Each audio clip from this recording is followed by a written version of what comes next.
Россияне, которые называют себя русскими, всячески пытаются нивелировать значение Золотой Орды и называют Великий Улус-Джучи каким-то игом, который они скинули в бою на Куликовом поле.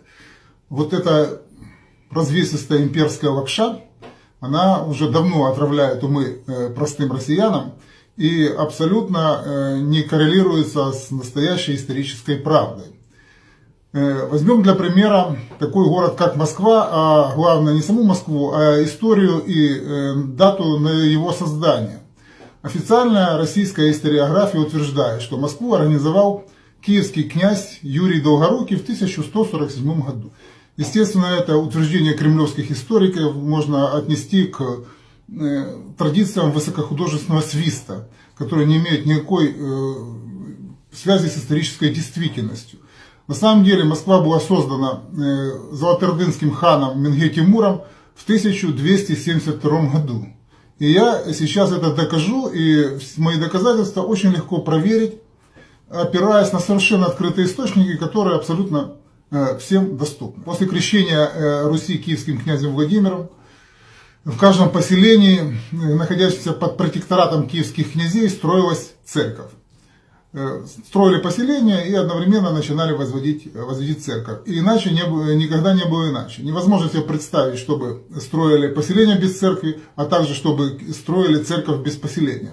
Что важно, что учет церквей велся очень аккуратно. Сначала это делала Киевская митрополия, ну а затем и Московская. И что для нас очень важно, это именно сохранность церковных документов, в отличие от сохранности ярлыков золотоордынских ханов, которые активно уничтожались в последующие после падения Золотой Орды годы. Задача уничтожения ярлыков, документооборота Золотой Орды была чисто имперская. Российской империи очень хотелось избавиться от золотоордынского наследия. Почему так, я скажу чуть позже. А пока возьмем для примера такой город, как Владимир. Например, город Владимир был основан киевским князем Владимиром Мономахом в 1108 году. Вот приводится сообщение новгородской первой летописи. Сын Владимиров Мономах, правнук великого князя Владимира, сей поставил град Владимир Залесский в Суздальской земле, осыпа его спом и создал первую церковь Святого Спаса за 50 лет до Богородича ставлення. То есть вместе с основанием города сразу основалась церковь. И новгородская летопись вот эту тезу подтверждает. Еще раз хочу закрепить ее повтором, что вместе с основанием города всегда строилась церковь. Почему это важно?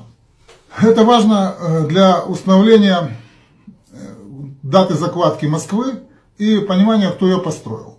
Например, если мы возьмем даты строительства московских церквей, то вы будете удивлены, но все они относятся к одной дате. Как вы уже догадались, это дата 1272 год. Например, церковь Спаса на Бару. Год постройки 1272. Крутицкий архиерейский дом. Год постройки 1272. Данилов монастырь датирован тем же годом. То есть фактически ранее ни одной церкви на территории Москвы не упоминается. Она отсутствует. Если бы киевский князь Юрий Долгорукий вздумал заложить город, он бы действовал так, как ему приписывал закон. Он бы вместе с городом сразу строил церковь. И эта церковь была известна историкам.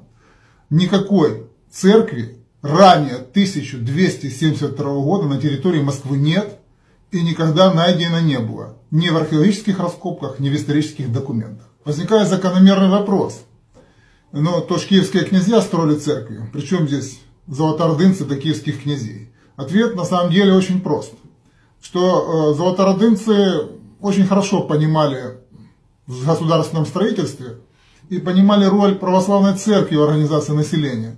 Поэтому вот эту новизну, когда вместе с городом закладывают церковь, они наоборот расширяли и приветствовали. Именно поэтому православный клир был осыпан привилегиями и ярлыками. Золотоордынцы хорошо понимали, что церковь прекрасно организовывает население, а прекрасно организованное население прекрасно платит дань. Поэтому всегда что во время киевских князей, что в золотоордынское время при закладке церкви закладывался город. Петр I решил двигаться в Европу, ему почему-то очень сильно начало тереть азиатское прошлое. Но самый максимальный удар, конечно, по золотоордынскому прошлому нанес не Петр I, а немка Фредерика Августа, более известная как Екатерина II.